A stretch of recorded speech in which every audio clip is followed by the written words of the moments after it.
அனைவருக்கும் இனிய மாலை வணக்கம். ஐயனாடார் ஜானகி அம்மாள் கல்லூரி தமிழ்துறை சார்பாக நிகழக்கூடிய நூல் வாசிக்கும் முற்றம் நிகழ்வு 243. இன்றைய நிகழ்விலே நம்மிடையே நூல் கருத்துரை வழங்குவதற்காக சாத்தூர் அரசு உயர்நிலைப் பள்ளியினுடைய தமிழாசிரியர், மதிப்பிற்கும் மரியாதைக்குரிய எழுத்தாளர் தங்கத்துரையரசி அவர்கள் வருகை வந்திருக்கின்றார்கள். பெயரே ஆளுமை மிக்க பெயராக இருக்கிறது. ஒரு புறம் எழுத்தாளர், கவிஞர், இலக்கிய விமர்சகர், சமூக அக்கறை கொண்ட ஒரு சமூக செயல்பாட்டாளர், கல்வி செயல்பாட்டாளர் என பன்முகத்தன்மையோடு இயங்கி வரக்கூடிய ஒரு நல்ல பெண்மை என்றுதான் அவரை சுட்ட வேண்டும். 14 வயதில் இருந்தே கவிதை எழுதி வருகிறாராம். 14 வயது என்றால் 7ஆம் வகுப்பு என்று நினைக்கின்றேன். 7ஆம் வகுப்பிலே நாங்கள் எல்லாம் கிராமத்திலே விளையாண்டு கொண்டிருந்தோம். கவிதை என்றால் காதில் கேட்டிருப்போம் என்றுதான் நினைக்கின்றேன். ஆனால் அந்த சிறு வயதில் இருந்தே கவிதை எழுதி வரக்கூடிய ஒரு பழக்கமுடையவராக இருக்கிறார். தான் மட்டும் கவிதை எழுதாது, தன்னுடைய மாணவர்களையும் கவிதை எழுத வைத்து காட்டுப்பூக்கள் என்னும் தலைப்பிலே அதை ஒரு பெரிய தொகுப்பாக வெளியிட்டிருக்கின்றார்.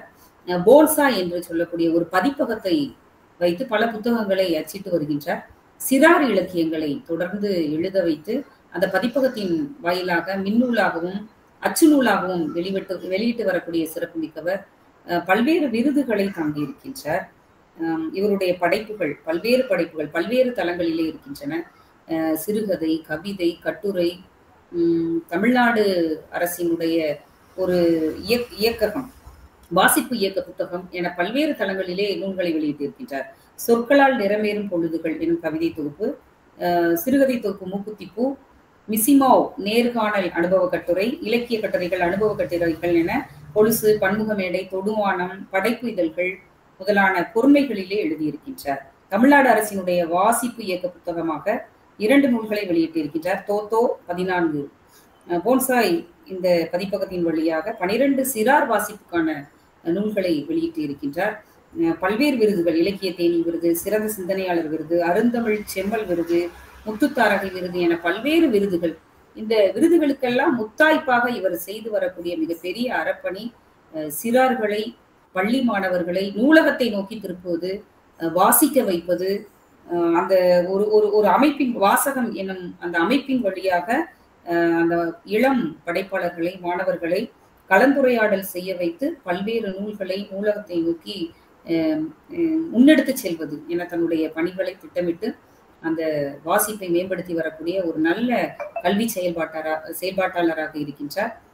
பன்முகத்தன்மையிலே இயங்கி வரக்கூடிய இந்த பாரதி சொன்னது போல பெண்மை எங்கும் பெண்மை வாழ்கவென்று கூத்திடுவோமடா என்று சொன்னதை போல எழுத்து துறையிலே இருக்கக்கூடிய பெண்கள், பெண்களின் பெரியார் சொன்ன மாதிரி பெண்களினுடைய கைகளிலே இருக்கக்கூடிய கரண்டிகளை பிடுங்கி விடுங்கள், அது பதில் எழுத்தாணியை கொடுங்கிற மாதிரி அவர்களுடைய செயல்பாடு.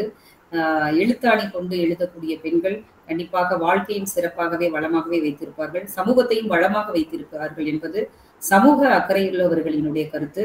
அந்த அடிப்படையிலே இன்று அவர்கள் தேர்ந்து வந்திருக்கக்கூடிய நூல் லூயி ஃபிஷர் எழுதியிருக்கக்கூடிய காந்தி என்கின்ற நூலை குறித்து பேச இருக்கின்றார். காந்தியை குறித்து யார் பேசினாலும் எப்பொழுது பேசினாலும் கேட்டுக்கொண்டே இருக்கலாம். ஏனென்றால் தேசத்தந்தையை குறித்த ஒரு நூல். அவருடைய செயல்பாடுகள் இயல்பானவை. விடுதலை போராட்டத்திற்கான மிகப்பெரிய ஒரு வழிகாட்டி, முன்னோடி என்று அவரை பேசிக்கொண்டே செல்லலாம். எத்துணை தலைமுறைகள் கடந்தாலும் நேசிக்கப்படக்கூடிய தலைவராக காந்தி இருப்பார். அதற்கு பல்வேறு எழுத்தாளர்களினுடைய எழுத்துக்கள் அவரை அடுத்தடுத்த தலைமுறைக்கு கடத்தி கொண்டே இருக்கின்றன. அந்த அடிப்படையிலே இந்த நூலும் ஒரு சிறப்பு வாய்ந்த, ஒரு முக்கியத்துவம் வாய்ந்த நூலாக கருதப்படுகிறது. அந்த நூலை தேர்ந்து வருகின்றக்கூடிய எழுத்தாளர் மதிப்புமிகு தங்கத்துரையரசி அவர்களை இந்த அவையிலே அறிமுகம் செய்து விடைபெறுகிறேன். நன்றி, வணக்கம். நன்றிங்கம்மா. தொடக்க உரை வழங்கி சிறப்பித்த அருள்மொழி அம்மா அவர்களுக்கு நன்றி. இப்பொழுது நூல் கருத்துரைக்கான நேரம். லூயி ஃபிஷர் அவர்கள் எழுதியுள்ள மகாத்மா காந்தி என்ற நூல் குறித்து பேச சாத்தூர் அரசு உயர்நிலைப் பள்ளியின் தமிழாசிரியர், எழுத்தாளர் தங்கத்துரையரசி அம்மா அவர்களை அன்போடு அழைக்கின்றேன். இணையவழியில் இணைந்திருக்கக்கூடிய அனைத்து அன்புள்ளங்களுக்கும் இனிய மாலை வணக்கம். ஒரு புத்தகத்தை, இதற்கு முன் வாசித்திராத ஒரு புத்தகத்தை வாசிப்பதற்கான ஒரு வாய்ப்பை இந்த நிகழ்வு ஏற்படுத்தி கொடுத்திருக்கிறது. இந்த நிகழ்வுக்காகவே இந்த புத்தகத்தை வாசிக்கின்ற ஒரு தருணத்தை நான் ஏற்படுத்தி கொண்டேன் என்றுதான் சொல்ல வேண்டும். அதற்கு நான் முதலில் என்னுடைய அன்பையும் நன்றியையும் பதிவு செய்கிறேன். இந்த நூல் குறித்து இதை நான் தேர்ந்தெடுக்கும் போது மகாத்மா காந்தியை பற்றிய ஒரு நூலை தேர்ந்தெடுத்து வாசிக்கலாம் என்று நான் முடிவு செய்ததற்கு காரணத்தை நான் முதலில் உங்களோடு பகிர்ந்து கொள்ள விரும்புகிறேன். அவருடைய சத்திய சோதனை என்ற தன் வரலாற்று நூலை வாசித்த பிறகு காந்தியின் மீது சொல்ல முடியாத அளவுக்கு வெறுப்பு கொண்டேன் நான். அதற்கான காரணங்களுள் ஒன்று, அதற்குரிய காரணங்களுள் மிக முக்கியமான ஒன்று, அவர் தன்னுடைய வயது முதிர்ந்த காலத்தில் தான் கடைபிடித்து வந்த, தன்னுடைய 37வது வயதிலிருந்து தான் கடைபிடித்து வந்த தன்னுடைய பிரம்மச்சரியத்தில் தான் உறுதியாக இருக்கிறோமா என்பதை தெரிந்து கொள்வதற்காக அவர் செய்த ஒரு சத்திய சோதனை. அதை குறித்து அவர் மிக வெளிப்படையாக அந்த நூலில் எழுதியிருப்பார். அதை வாசித்த போது என்னுடைய வயதின் காரணமாகவோ அல்லது என்னுடைய அனுபவத்தின் காரணமாகவோ அல்லது காந்தியை குறித்த அறிதல், புரிதல், வாசிப்பு இவற்றின் போதாமையின் காரணமாகவோ ஏதோ ஒன்றின் காரணமாக கடுமையான வெறுப்பிற்கு ஆளாயின். காந்தி என்ற பெயரை யார் சொன்னாலும் எனக்கு கோபம் மூக்கின் மேல் வரும். அத்துணை கோபப்படுவேன். அவரை பற்றி மட்டும் பேசக்கூடாது, வேறு யாரை பற்றி வேண்டுமானாலும் பேசுங்கள், அவரை பற்றி மட்டும் பேசக்கூடாது, மகாத்மாவாம் என்று சொல்லிவிட்டு, கோபத்தோடு சொல்லிவிட்டு முடித்துக் கொள்வேன். ஒரு ஆசிரியராக இருக்கிற நான் என்னுடைய வகுப்பறைகளில் கூட, பாடம் நடத்துவதற்காக கூட காந்தியை பற்றி பேசுகிற பொழுது அந்த வெறுப்பை அடியில் வைத்து கொண்டேதான் பாடப்பொருளாக என்ன கொடுத்திருக்கிறார்களோ அதை மட்டும் கற்பித்துவிட்டு கடந்து போகிற ஒரு சூழலில் இருந்தேன். மிக சமீப காலத்தில் ஒரு நண்பரோடு பேசி கொண்டிருந்த போது காந்தியை குறித்த பேச்சு வருகையில் இதே போல என்னுடைய கருத்தை நான் பதிவு செய்ய நேரிட்டது. அப்போது அவர் அதே நிகழ்வை, காந்தி தன்னுடைய பிரம்மச்சரியத்தை சோதனை செய்த அந்த விதத்தின் பக்கம் இருந்த நியாயத்தை அவருடைய மொழியில் எனக்கு சொன்னபோது, ஒரே ஒரு தொடர், அவர் சொன்னதில் ஒரு தொடர் அப்படியும் இருக்குமோ என்று என்னை சிந்திக்க வைத்தது. அதன் பிறகு காந்தியை பற்றி வாசிக்க வேண்டும் என்று நான் நினைத்து கொண்டே இருந்தேன். எப்போதெல்லாம் வாய்ப்பு கிடைக்கிறதோ அப்போதெல்லாம் காந்தியை பற்றி வாசிக்க வேண்டும்.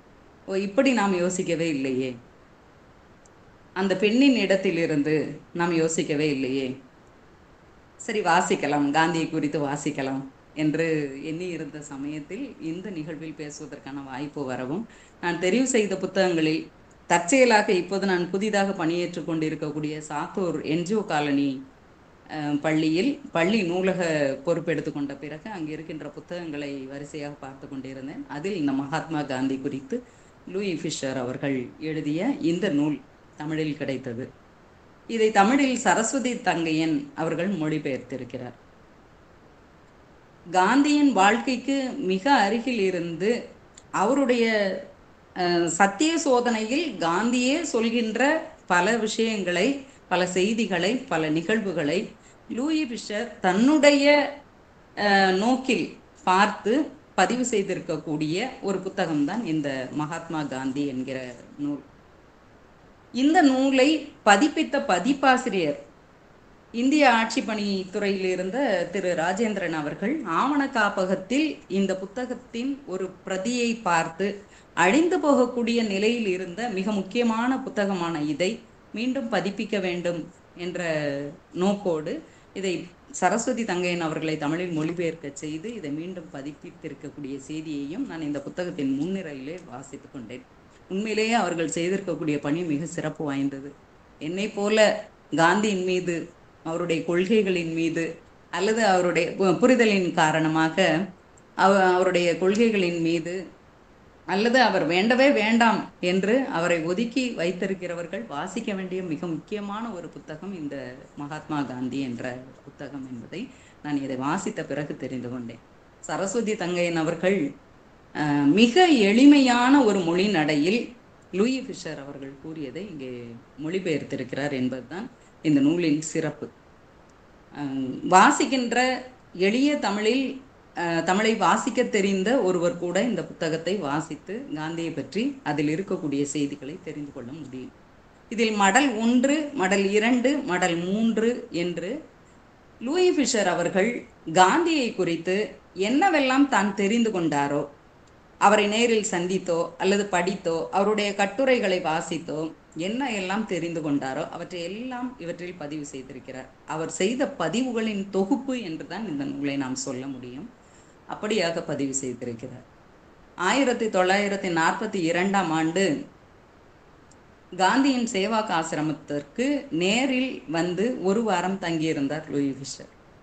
அந்த சமயத்தில் ஒரு நாள் வேடிக்கையாக பேசி கொண்டிருந்த போது காந்தி அவர்கள் அவரிடம் கூறினார், இங்கிருந்து நீங்கள் புறப்படும் முன் என்னிடம் ஒரு 100 தவறுகளையாவது நீங்கள் கண்டுபிடித்து விடுவீர்கள்.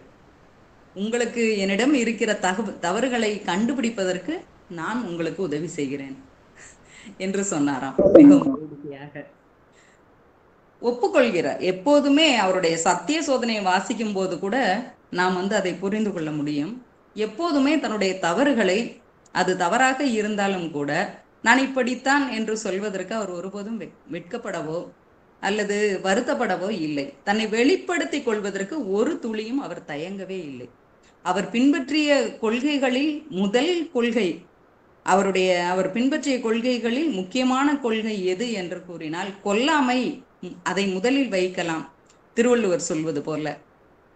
அதற்கு அடுத்தபடியாக பொய்யாமையைத்தான் சொல்ல வேண்டும் என்பார்கள். அப்படித்தான் அவர் சத்திய சோதனையை எழுதும்போது உள்ளது உள்ளபடியே தன்னுடைய மனதில் இருப்பதை, தன்னை பற்றிய செய்திகளை அப்படியே பதிவு செய்திருப்பார். லூயி ஃபிஷர் அவருடைய நோக்கில் காந்தியினுடைய ஒவ்வொரு செயல்பாடுகளுக்கும் தான் ஒரு வழக்கறிஞராக இருந்து, வழக்குரைஞராக இருந்து அவருடைய எல்லா செயல்களுக்கும் ஒரு நியாயத்தை சொல்லிக்கொண்டே வருகிறார் இந்த நூலில். இங்கே தவறுகள் நிறைந்த மனிதன் நான் என்று தன்னை வெளிப்படுத்திக் கொள்கிற ஒரு மனிதனின் பக்கம் இருக்கக்கூடிய அத்தனை நியாயங்களையும் லூயி ஃபிஷரை போல ஒரு நண்பர் அருகிருந்து பதிவு செய்ய கிடைத்துவிட்டால் அதைவிட பெரிய வரம் எதுவுமே இல்லை. தன்னுடைய 37வது வயதில் இருந்து காந்தி பிரம்மச்சரியத்தை கடைபிடித்தார். அவர் ஏன் அப்படி பிரம்மச்சரியத்தை கடைபிடித்தார் என்பதற்கு இந்த நூலில் லூயி ஃபிஷர் அவர்கள் தனக்குள் பேசிக்கொள்வது போன்ற ஒரு நடையில் ஒரு வாதியும் ஒரு பிரதிவாதியும் எதிரெதிரே இருந்து பேசிக்கொள்கின்ற ஒரு பாவனையில் அவ்வளவு அழகாக, இதனால் அவர் பிரம்மச்சரியத்தை கடைபிடித்திருப்பாரோ, இதனால் அவர் பிரம்மச்சரியத்தை கடைபிடித்திருக்கலாமோ என்று ஒரு பக்கம் அல்லது 1.5 பக்க அளவிற்கு தொடர்ந்து சொல்லிக்கொண்டே வருகிறார். இப்படி காந்தியின் ஒவ்வொரு செயலுக்கும் ஒரு நியாயத்தை லூயி ஃபிஷர் அவதானித்து அதை பதிவு செய்திருப்பது இந்த நூலின் ஒரு சிறப்பாக நான் கருதுகிறேன். அதே போல இந்த நூலை நான் வாசிக்கும் போது எனக்கு என்ன தோன்றியது என்றால், படிக்காத மேதைகள் என்று இந்த உலகத்தில் எவ்வளவோ பேர் இருந்தாலும் கூட வாசிப்பு தான் ஒரு மனிதனை மிகச்சிறந்த ஒரு மனிதனாக, இந்த சமூகத்தின் ஒரு மேன்மையான மனிதனாக வாழ்வதற்கான ஒரு வழியை வகுத்து கொடுக்கும் என்பதை உறுதியாக நம்புகிறவள் என்ற அடிப்படையில் காந்தி வாசித்த நூல்களை குறித்து நான் அறிய விரும்பினேன்.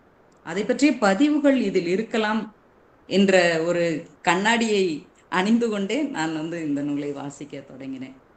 அப்படியாக வாசிக்கும்போது அவர் லண்டனில் இருக்கிற போதும் தென்னாப்பிரிக்காவில் இருக்கிற போதும் அவர் வாசித்த நூல்கள் அவரை எப்படி செதுக்கின, அவரிடம் இருந்த மாற்றத்திற்கு, ஒரு குழந்தையாக இருக்கும்போது ஒரு சரியாக படிக்காத மாணவனாக, ஒரு நடுத்தரமான மாணவனாக, சுறுசுறுப்பு இல்லாத ஒரு குழந்தையாக இருந்த ஒரு மனிதர் தன்னுடைய வாழ்வில் அப்படியே அதற்கு தலைகீழான ஒரு வடிவத்தை எடுத்து பேசுவதற்கு கூட அத்தனை கூச்சப்படுகிறவர் மகாத்மா காந்தி என்றுதான் நாம் தெரிந்திருக்கிறோம். ஆனால் அவர் மகாத்மாவான போது மிகப்பெரிய கூட்டங்களில், லட்சக்கணக்கான மக்கள் கூடியிருந்த கூட்டங்களில் எந்த ஒரு தயக்கமோ கூச்சமோ இன்றி பேசுகின்ற ஒரு தலைவராகத்தான் நாம் அறிந்திருக்கிறோம்.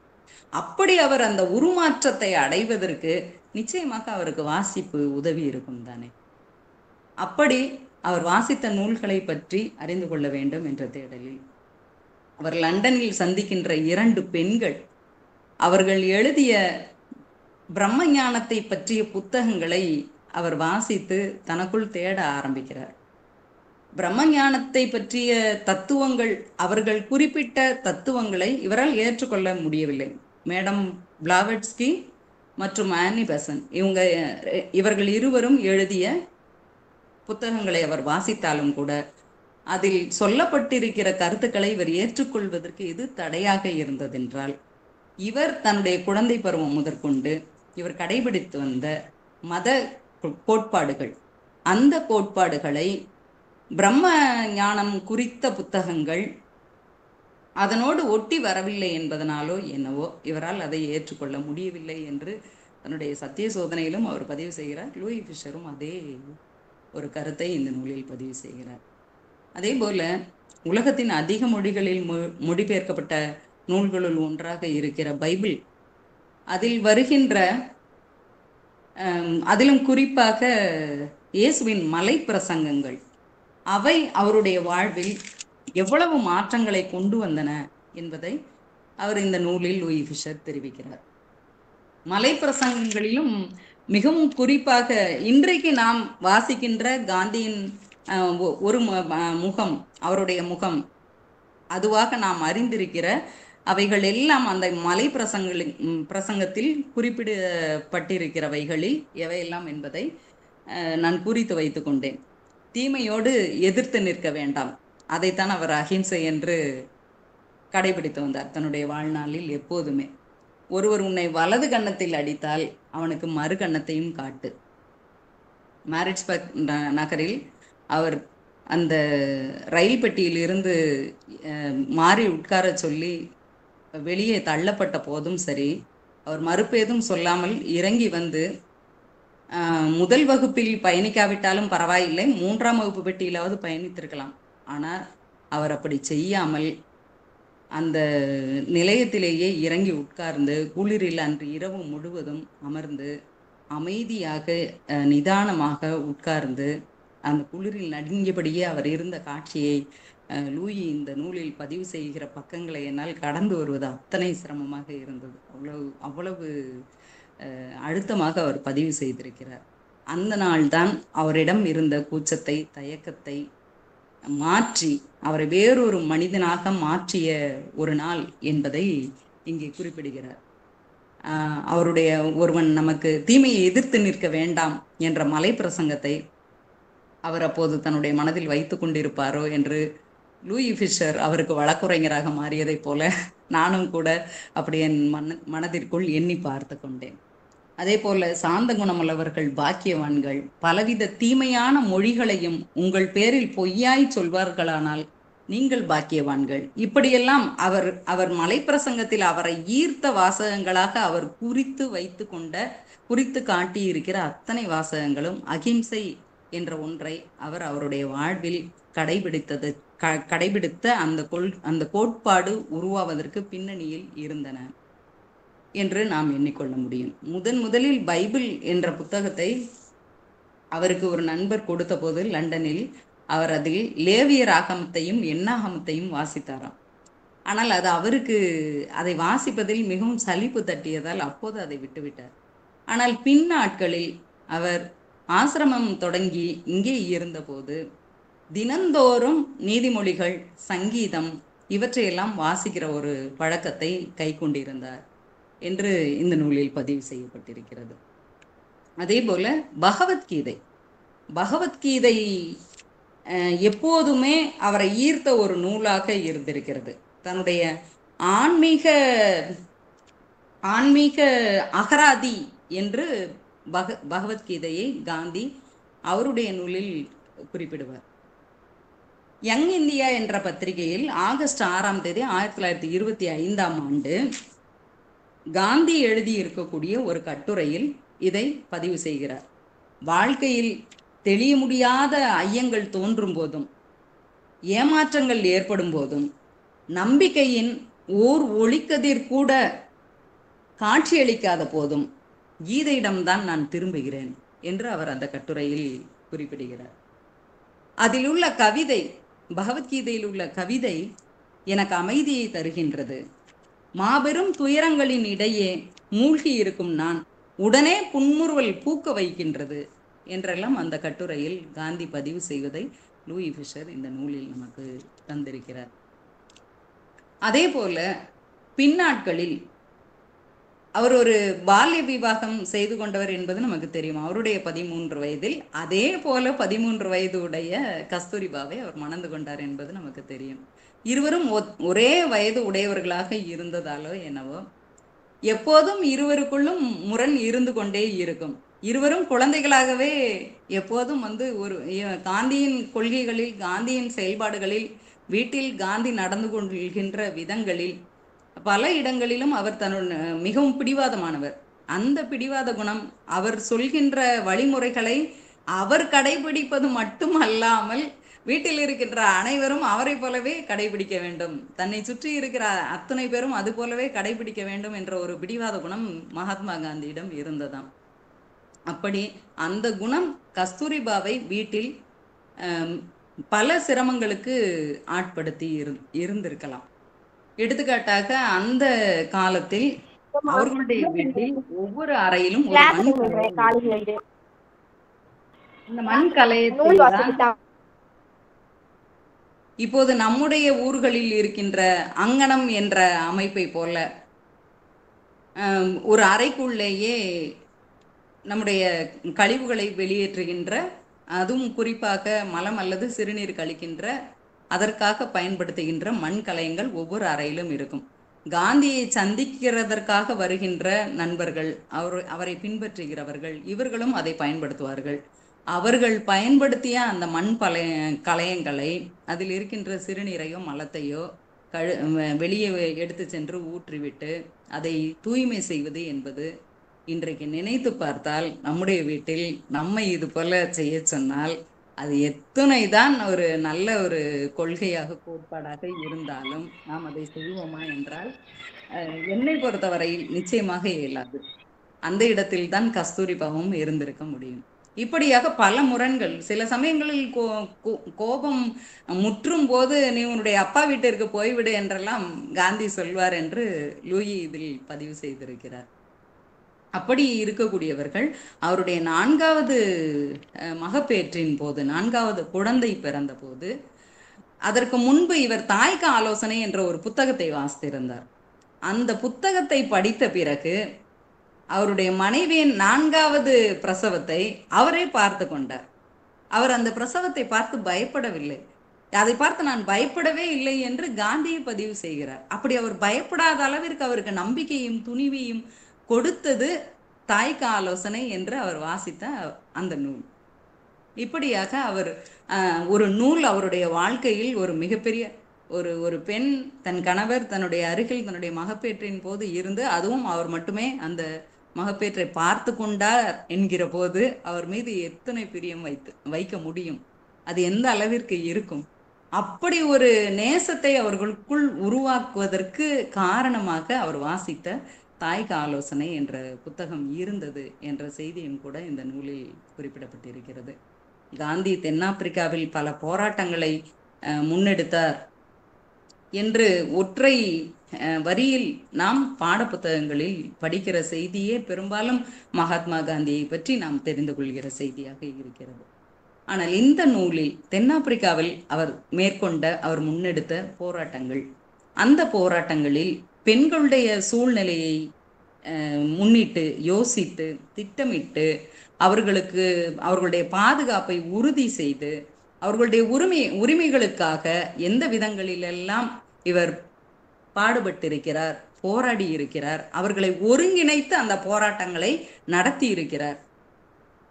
பார்க்க போனால் ஓரிரு பெண்களை இணைத்து ஒரு போராட்டத்தை நடத்துவது அல்லது ஒரு இயக்கத்தை நடத்துவது என்பதே இந்த காலத்திலும் கூட, ஏனென்றால் பெண்கள் மிகவும் நிறைய பெண்கள் படித்து இருக்கின்ற இந்த சூழலிலே கூட பெண்களை ஒருங்கிணைப்பது என்பது சிரமமான காரியம் என்பதுதான் என்னுடைய நம்பிக்கையும் கூட. அந்த காலத்தில் அங்கிருந்த கல்வியறிவு குறைந்த பெண்களையும் கூட ஒருங்கிணைத்து போராட்டங்களை முன்னெடுத்து அவர்களுக்கு உரிய பாதுகாப்பை அந்த போராட்ட காலங்களில் உறுதி செய்து அவர்களை வழி நடத்திய அந்த விதம், உண்மையிலேயே இந்த புத்தகத்தை படித்த பிறகு மகாத்மா காந்தியின் மீது நான் கொண்டிருந்த என்னுடைய அபிப்பிராயங்களை நான் மறுபரிசீலனை செய்து கொண்டேன். அவர் பெண்மையை மதிக்கவில்லை என்பது என்னுடைய கருத்தாக இருந்தது. ஒரு பெண்ணின் உணர்வுக்கு, இளம் பெண்களின் உணர்வுக்கு அவர் மதிப்பு கொடுக்கவில்லை என்று நான் எண்ணிக்கொண்டிருந்தேன்.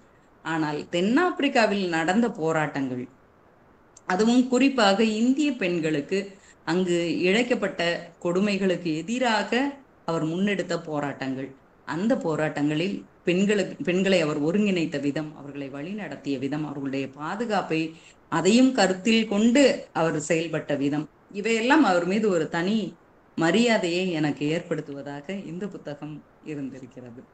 அந்த வகையில் உண்மையில் இந்த புத்தகத்தை நான் வாசித்தது எனக்கு இந்த நேரத்தில் மிகப்பெரிய ஒரு நல் வாய்ப்பாக நான் கருதுகிறேன். இப்படி அவருடைய வாழ்வில் ஒவ்வொரு கட்டத்திலும் புத்தகங்கள் அவருக்கு வழிகாட்டியாக இருந்து கொண்டே இருந்திருக்கின்றன. இன்னும் குறிப்பாக ஜான் ரஸ்கின் எழுதிய ஒரு புத்தகம், அந்த புத்தகம் அவருடைய கைக்கு கிடைத்த பிறகுதான் அவர் முழுமையாக மகாத்மாவாக தன்னை உணர்ந்து கொண்டார், தன்னை செதுக்கி கொண்டார் என்பதாக லூயி ஃபிஷர் இந்த நூலில் குறிப்பிட்டிருக்கிறார். அன்டு திஸ் லாஸ்ட் என்பது ஜான் ரஸ்கின் அவர்கள் எழுதிய அந்த புத்தகத்தின் பெயர். தமிழில் கடையனுக்கும் கதிமோட்சம் என்கிறதாக அந்த புத்தகத்தின் பெயரை இதில் குறிப்பிட்டிருக்கிறார்கள். அந்த புத்தகத்தை 1903 அவருக்கு ஒரு நண்பர் பரிசளிக்கிறார். அந்த புத்தகம் 1946 அந்த புத்தகம் குறித்து காந்தியடிகள் தன்னுடைய கட்டுரை ஒன்றில் பதிவு செய்கிறார். இந்நூல் என் வாழ்க்கையில் ஒரு மாறுதலை உண்டு பண்ணியது என்று மகாத்மா காந்தி அவர்கள் தன்னுடைய ஒரு கட்டுரையில் பதிவு செய்கிறார். ஏனென்றால் இந்த புத்தகத்தை வாசித்த பிறகுதான் அவர் பல புதிய தீர்மானங்களை தன்னுடைய வாழ்வில் எடுத்தார். அதற்கு முன் அவருக்கு அன்பளிப்பாக கிடைத்த பணம், பொருட்கள் அத்தனையும் குறித்து அவற்றின் மேல் எந்த விருப்பமும் இல்லாமல் இருந்தார் அவர். கஸ்தூரிபா அவர்கள் நமக்காக கொஞ்சம் வைத்து கொள்ளலாம் என்று கூறிய போது கூட இருவருக்கும் கருத்து முரண் ஏற்பட்டது. அப்படியாக அங்கேயே தென்னாப்பிரிக்காவிலேயே அங்கே அவருக்கு கிடைத்த வைரம், முத்து, தங்கம் போன்ற பரிசு பொருட்கள் எத்தனையும் அங்கேயே கொடுத்து விட்டு வருவதைத்தான் அவர் தன்னுடைய சுதந்திரமாக அவர் நினைத்தார். அந்த பொருட்களை வைத்துக் கொள்வது அது ஒரு சுதந்திரம் அல்ல, தனக்கு அது ஒரு கட்டு என்று கருதினார் காந்தியடிகள். அப்படியாக அந்த சுதந்திரத்தை, அந்த பொருட்களை அங்கேயே விட்டு விட்டு வந்ததன் மூலமாக, அங்கு இருந்தவர்களுக்கு பகிர்ந்து கொடுத்ததன் மூலமாக அவர் தக்க வைத்து கொண்டார். அப்படி இருந்தவர் இந்த நூலை படித்த பிறகு ஒரு 100 ஏக்கர் நிலத்தை நோட்டல் பகுதியில் வாங்கி ஒரு பண்ணையை அமைக்கிறார். அங்கே மாமர தோட்டங்கள், ஆரஞ்சு தோட்டங்களை நிறுவுவதற்கு நண்பர்கள், அங்கு இருந்தவர்கள் உதவி செய்கிறார்கள். அவர் இந்தியன் ஒப்பீனியன் என்ற ஒரு பத்திரிகையை, அப்போது வார பத்திரிகையை நடத்தி கொண்டிருந்தார். அந்த வார பத்திரிகைக்கான அச்சு கூடமாக அந்த இடத்தை பயன்படுத்தி கொண்டார். இப்படியாக ஒரு பண்ணையை அமைத்து கொண்டு தன்னுடைய வீடாக, அதை தன்னுடைய வாழ்வாக அதை அவர் மாற்றிக்கொண்ட அது அவருடைய வாழ்வில் மிகப்பெரிய ஒரு மாற்றம் என்று சொல்ல வேண்டும். ரஸ்கின் அவருடைய நூலில் காந்தி தம்முடைய கொள்கைகளை கண்டுகொண்டார். நமக்கும் அந்த அனுபவம் இருக்கும். சில புத்தகங்களை வாசிக்கும் போது நாம் கூட இப்படித்தான் என்று நாம் சில நூல்களை வாசிக்கும் போது கண்டறிந்து கொள்வோம். அப்படித்தான் ஜான் ரஸ்கினின் அந்த கடையனுக்கும் கதிமோட்சம் என்கிற அந்த நூலை வாசிக்கிற போது, அதில் சொல்லப்பட்டிருக்கிற கருத்துக்களை வாசிக்கும் போதெல்லாம் இவர் தனக்குள் இருந்த மகாத்மாவை கண்டுகொண்டார். மகாத்மாவாக தன்னுடைய வாழ்வை, உணவாகட்டும், உடையாகட்டும், அவருடைய மற்ற பழக்க வழக்கங்களாகட்டும், ஆரம்பத்திலிருந்தே காந்தி உடற்பயிற்சியின் மீது, அதிலும் குறிப்பாக நடையின் மீது, நடை ஒரு ஆரோக்கியமான வாழ்வுக்கு முக்கியமானது என்கிற கருத்து கொண்டவராக இருந்தார். அந்த எண்ணம் முதற்கொண்டு அத்தனையையும் இந்த ஜான் ரஸ்கின் அவர்கள் எழுதிய அன்டு திஸ் லாஸ்ட் என்கிற நூலானது அவரை அவருக்கு அடையாளம் காட்டியது என்று கூறலாம். அப்படி அடையாளம் காட்டிய பிறகு அவர் எடுத்த மாற்றமானது, அவரிடம் இருந்த மாற்றமானது இன்றைக்கு அவரை நம்மிடம் மகாத்மாவாக நிறுத்தி இருக்கிறது என்றால் அதில் மாற்றமில்லை. இந்த புத்தகத்தை பற்றி யாரிடம் நண்பர்களிடம் பேசினாலும் எல்லா புத்தகங்களும் ஒரு மனிதனின் அவனுடைய பிறப்பில் இருந்து துவங்கும், அவருடைய இளமை பருவத்தில் இருந்து தொடங்கி காலமாவது வரைக்குமாக இருக்கும். ஆனால் இந்த புத்தகமோ அவருடைய தகனக்கிரியையிலிருந்து துவங்குகிறது என்பதாக. இதில் இருக்கின்ற மடல் 1, மடல் 2, மடல் 3 என்ற பகுதிகளில் அந்த 3வது பகுதியிலும் கூட அவரை நேரடியாக சென்று அவருடைய இறுதி காலங்களில் சந்திக்கிற போது நடந்த நிகழ்வுகளை பதிவு செய்து இந்த அந்த கடிதம் துவங்குகிறதை நான் கண்டுகொண்டேன். இப்படியாக இந்த மகாத்மா காந்தி என்பவர் ஒரு மகாத்மா தானா, உண்மையில் ஒரு மகாத்மா தானா, ஏன் இவரை எல்லோரும் மகாத்மா என்று கொண்டாடி கொண்டிருக்கிறார்கள் என்றெல்லாம் வைத்திருந்த வினாக்களுக்கு விடையாக காந்தி குறித்த பல்வேறு, இந்த உலகம் அறியாத பல்வேறு செய்திகளை தன்னுடைய பார்வையில் லூயி ஃபிஷர் அவர்கள் அவருடைய கடிதம், கட்டுரைகள், அவருடைய வாழ்க்கையில் நடந்த முக்கியமான போராட்டங்கள், அவருடைய தனிப்பட்ட வாழ்வு, இவை குறித்தெல்லாம் கூட பத்திரிகையாளரான லூயி ஃபிஷர் பதிவு செய்திருக்கிற தொகுப்பு தான் இந்த புத்தகம். அனைவரும் படிக்க வேண்டிய ஒரு புத்தகம். இந்த புத்தகத்தில் முன்னுரையில் இன்னும் கூட சில முன்னுரையில் இடம்பெற்றிருக்கலாம், பொதுவாக இன்னும் கூட சில தகவல்கள் இடம்பெற்றிருக்கலாம். பொதுவாக புத்தகங்களை வாசிக்கிற போது முன்னுரை, அணிந்துரை இவைகள்லாம் அவசியமற்றவை என்று கருதுவேன். நான் பதிப்பிக்கிற புத்தகங்களில் கூட வாழ்த்துறையோ அணிந்துரையோ முன்னுரையோ இருக்காது. ஏனென்றால் அந்த முன்னுரையிலேயே அணிந்துரையிலேயே உள்ளே என்ன இருக்கிறது என்பதை இங்கே படம் போட்டு விளக்கி விடுகிறார்கள் என்பதற்காக நான் அதை விரும்புவது இல்லை.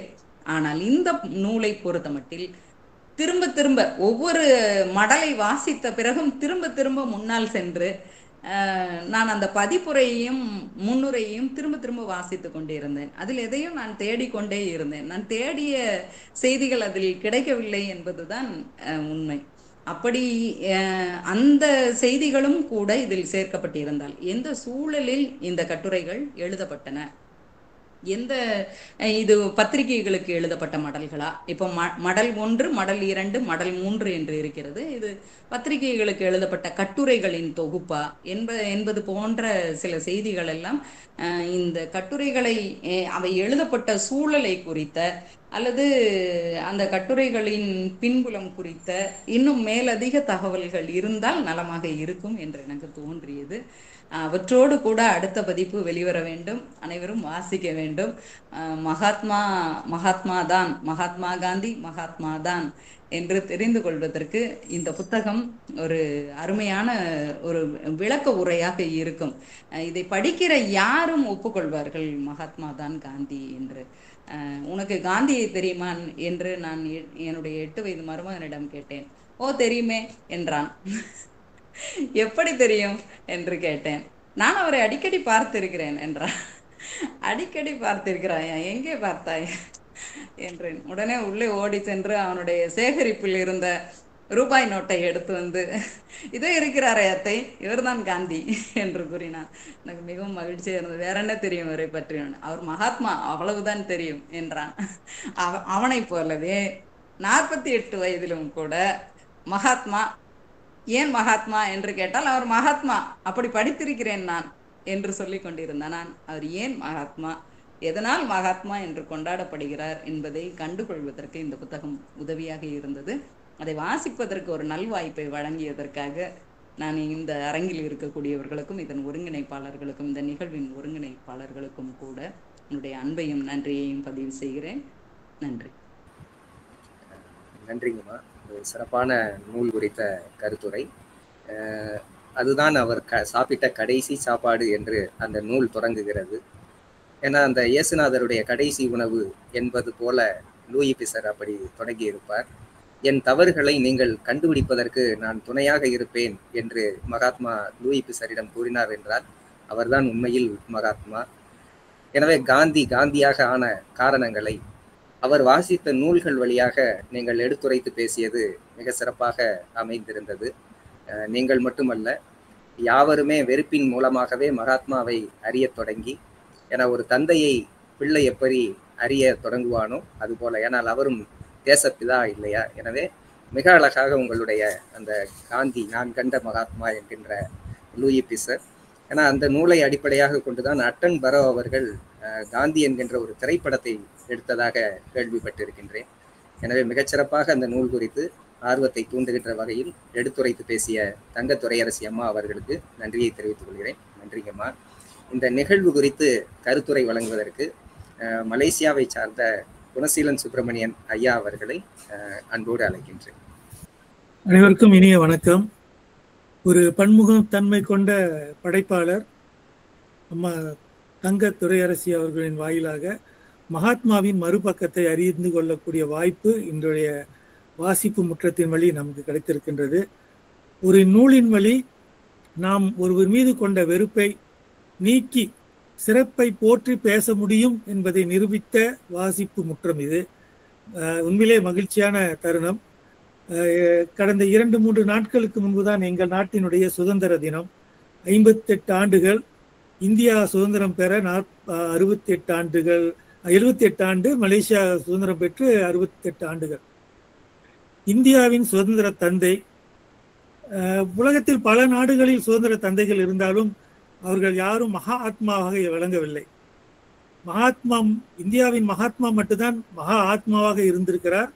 அது இருப்பதற்கான காரணம் என்ன என்பதை மிக அழகாக தன்னுடைய நூலில் திரு லூயி அவர்கள் எழுதியதை நமக்கு மிகவும் அற்புதமாக தன்னுடைய அழகு தமிழில் நமக்கு மிகவும் ரொம்ப மென்மையா பேசி விளக்கிய அம்மா அவர்களுக்கு முதலில் என்னுடைய நன்றியும் பாராட்டிலும் தெரிவித்துக் கொள்கின்றேன்.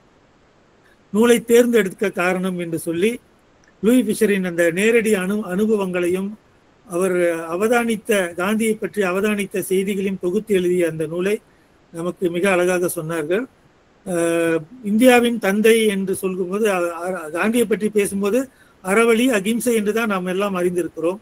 ஆனால் தென்னாப்பிரிக்காவிலிருந்து வரும்போது பொன் பொருளை எல்லாம் துறந்து வந்த துறை என்று அவர் காட்சிப்படுத்தியது உண்மையிலே ஒரு புதிய செய்தியாக எனக்கு தெரிகிறது. அதே வேளையில எழுத்தாளர் தன்னுடைய கண்ணாடியின் வழி காந்தியை படித்த செய்திகளை நமக்கு அவர் புரிந்ததை அவதானித்ததை நமக்கு சொல்லியிருக்கின்றார். நான் குறிப்பிட்டது போல இந்தியாவின் சுதந்திரம் தான் தென்கிழக்கு ஆசிய நாடுகள் 47 இந்திய சுதந்திரம், 48 இலங்கை சுதந்திரம், அதற்கு பிறகு இந்தோனேஷியா சுதந்திரம், பிறகு அப்படியாக பல நாடுகள் சுதந்திரம் பெற காரணமாக இருந்த அந்த காந்தியை தன்னுடைய கண்ணாடி மூலம் பார்த்த அம்மாவுக்கு நன்றி. தெரிந்தோ தெரியாமலோ நாளைக்கு காந்தி கண்ணாடி என்ற ஒரு திரைப்படமும் வெளிவருகிறது. அதுவும் ஒரு கூடுதல் மகிழ்ச்சி. அதோடு அம்மா சொன்ன ஒரு விஷயம் என்னன்னா, காந்தி வாசித்த நூல்கள், அது சார்ந்த சிந்தனைகள் தான் நம்முடைய இன்றைய வாசிப்பு முற்றத்துடைய உச்சமாக நான் பார்க்கிறேன். தீமையை எதிர்த்து நிற்க வேண்டாம் என்ற செய்தி சொன்னது. அடுத்து இயேசுவின் மறுகண்ணத்தை காட்டும் அந்த தத்துவத்தோடு காந்தியின் அந்த ரயில் பயணத்தை தொடர்பு படுத்தி பேசியது. அடுத்து கீதையின் மீது அவருக்கு இருந்த ஈடுபாடு, அப்புறம் தாய்க்கு ஆலோசனை என்ற இந்த நூல் எல்லாம் சொல்லி அதில் உள்ள செய்திகள் எல்லாம் நமக்கு காந்தியினுடைய மறுபக்கத்தை மிக சிறப்பாக காட்டினார். கொல்லாமை பொய்யாமை இரண்டும் காந்தியின் அறவழி வாழ்க்கையின் முக்கிய அம்சம் என்ற செய்தியும் சொன்னார். ஆக ஒட்டுமொத்தமாக நிறைய செய்திகள், எதை சொல்வது எதை விடுவது என்று சொல்ல முடியாத அளவிற்கு செய்திகள். இதையெல்லாம் எங்களோடு பகிர்ந்து கொண்ட எழுத்தாளர் தங்க துரையரசி அம்மா அவர்களுக்கு நன்றியும் பாராட்டுகளும் தெரிவித்துக் கொள்கின்றேன். மிக்க நன்றி அம்மா. நன்றி ஐயா. கருத்துரை வழங்கி சிறப்பித்த குணசீலன் சுப்பிரமணியன் ஐயா அவர்களுக்கு நன்றி. நிறைவாக நன்றி உரை வழங்குவதற்கு தமிழ்துறை உதவி பேராசிரியர் சிவஞானம் அவர்களை அன்போடு அழைக்கின்றேன். அனைவருக்கும் வணக்கம். சிவகாசி ஐயனாடார் ஜானகி அம்மாள் கல்லூரியின் தமிழ்துறை சார்பாக நிகழும் பன்னாட்டு அளவிலான நூல் வாசிப்பு முற்றம் நிகழ்வு 243. இந்நிகழ்வினை நாங்கள் தொடர்ந்து நடத்துவதற்கு அனுமதி அளித்த எம் கல்லூரி தாளர், முதல்வர் உள்ளிட்ட பெருந்தகைக்கு நன்றி. தொடக்க உரையாற்றி சிறப்பு விருந்தினரை அறிமுகம் செய்த முதுகலை தமிழ்துறை தலைவர் முனைவர் நா. அருள்மொழி அம்மா அவர்களுக்கு நன்றி. இளநிலை தமிழ்துறை தலைவர் முனைவர் தா. சந்திரகுமார் ஐயா அவர்களுக்கு நன்றி. இன்றைய நூல் கருத்துரையாளராக நம்மிடையே சாத்தூர் அரசு உயர்நிலைப்பள்ளி தமிழாசிரியர் எழுத்தாளர் தங்க துரையரசி அவர்கள் லூயி பிஷர் எழுதிய மகாத்மா காந்தி என்னும் நூல் குறித்து சிறப்புரையாற்றினார்.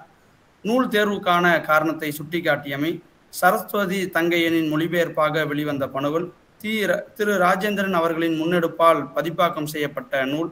காந்தி குறித்த செய்திகளை உடனிருந்து தொகுத்தவர் லூயி பெர்சர் என்றமை. எளிமையான நடையில் முன்பின் அமர்ந்து உரையாடும் போக்கில் எழுதியமை.